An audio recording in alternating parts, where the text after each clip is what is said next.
Hey everyone, it is High here with another video on Dragon Ball Z Dokkan Battle. We are on JP and we are still celebrating the 6-year anniversary. And I really want to make this quick video, this should be a quick video, about the new information that dropped for the LR Goku and Freiza EZA. This was provided from the official Dokkan Twitter page. And yeah, LR Freeku, we got this leaked information from the V-Jump leaks. And everyone was like, what's going on here? But now we kind of know, okay, they just added just a few things here just to make this unit even much better, where it already was very relevant at the time, right? This unit is a relevant unit right now, even though it's been around for over 2 years.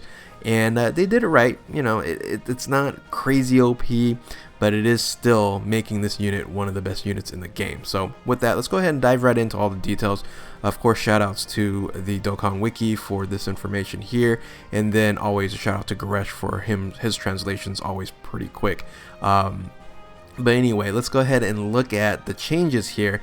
Now, surprise, surprise, I guess surprise, but not a surprise, because the main leader skill, the Representative of Universe 7, didn't change, right? It's category key plus 3, 177% across the board, which is still the highest leader skill in the game. This is one of these units that was, when it was announced, it was like, oh my goodness, the leader skills are going crazy at 177. They're going to go 190, 200. But no, it's been 2 years and 177 has been the high water mark, and it still continues because they did not change this at all. I was thinking they would maybe increase it by 10% there, but yeah, no changes there. However, the secondary leader skill, tech key plus 3, HP and tech defense 120% from 90%, is a major buff. That's a 30% increase there, making, you know, running some tech units on you know, on this team, if you're going to run this as a leader, very, very viable, you know, i.e. that tech TN, right? That's, you know, makes this unit even much more incredible when it comes to damage dealing. So, so yeah, the leader skill, a little bit underwhelming because I thought they would have cracked open that 177%, but like I mentioned before, it is still the highest leader skill in the game. I don't think that they're going to do this to other 170% LRs, summonable LRs in the future, due to the fact that this is so early, right? This is so early. This is a very unique unit, being that 177 there. I think in the future, you're going to see EZAs for those units, you know, go to maybe 180, 190, and this one was just kind of a one-off here. So that's what I think. Now let's look at the super attacks. Now the super attacks, I think this was almost a given, right? So the super attacks is basically all they added was raises defense for 1 turn, because this unit, all it was missing was defense, right? It does crazy amounts of offensive damage, attack output, but now having some defensive benefits on here makes this unit very, very well-rounded and one of the best units in the game. So the nice thing, of course, about the super attack and an EZA, that you're going to get an additional SA boost, which is, here's the multipliers here, from 570% for Mega Colossal SA20 to 620% SA25. Now, when it comes to colossal damage, not a huge buff. It's only about 25% buff on the SA20 to 25. So that is an increase that you're not going to see, you know, on the stat page here, but now you can kind of understand it is a much better 18 key, especially SA multiplier from here on out. So that's a buff that you're not going to see in the stat sheet, but yeah, will be very noticeable. Now the passive skill, really all they added was a couple extra things. Now the passive skill before this was attack and defense 77%, with additional attack 77% and another attack, you know, boosting that up. Now what they did was they provided attack and defense 77% when attacking still.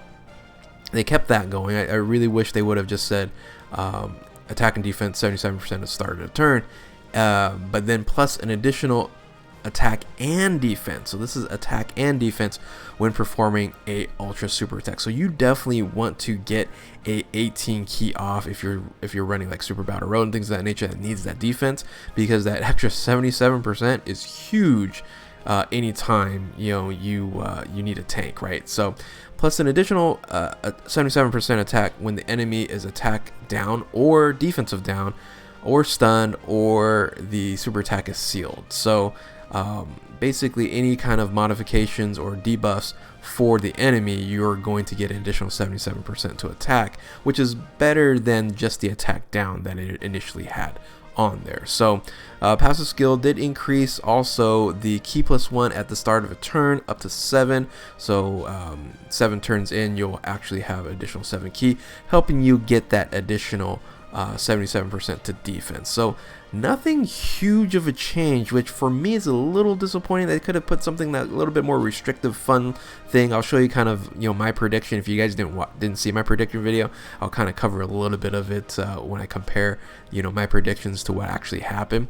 Link skills didn't change, categories didn't change, right? It's only unfortunately on 5 categories, right? Universal Survival Saga, Full Power, Representative Universe 7, Joint Forces, and All Out Struggle. Stats don't change either. So when you actually look at the changes, you're like, that's very, very underwhelming. Why did they even do an EZA? I think this is once again just for the celebration purposes of Representative of Universe 7. I think in the future when they do EZAs, it's going to be a lot different on the summonable LRs. I think when we see the summonable LRs, you know, kind of in a sense restart from the OG 90s, I think that 90 is going to all increase to 120 as the leader skill there, and then they're going to do a bunch of other stuff with the super attacks and passive skills. But seeing that they didn't increase the stats, even summonable LRs won't get an increase of stats. So I think that's going to be a precedent that they're going to continue on, which is a shame. I think they could have just added maybe a couple thousand or something like that to make these units even more powerful. I understand that they're already ridiculously strong, but you know, for an easy day, you know, I think a lot of people are going to be underwhelmed because of it. So so this is the official information and stats on the new EZA up and coming for LR Friku. Now here's what I assumed, right? So these were my guesses before, and I was pretty close, I guess. I think, you know, my version of this would have been a lot stronger. I did call the raises defense for 1 turn. That was almost a given there. They increased the type advantage higher up to 120%, but they didn't do anything for Representative of Universe 7, which I guess they didn't need to. They didn't add 10% on each of the stats there, but they did add like defensive down, the stun and seal and stuff like that.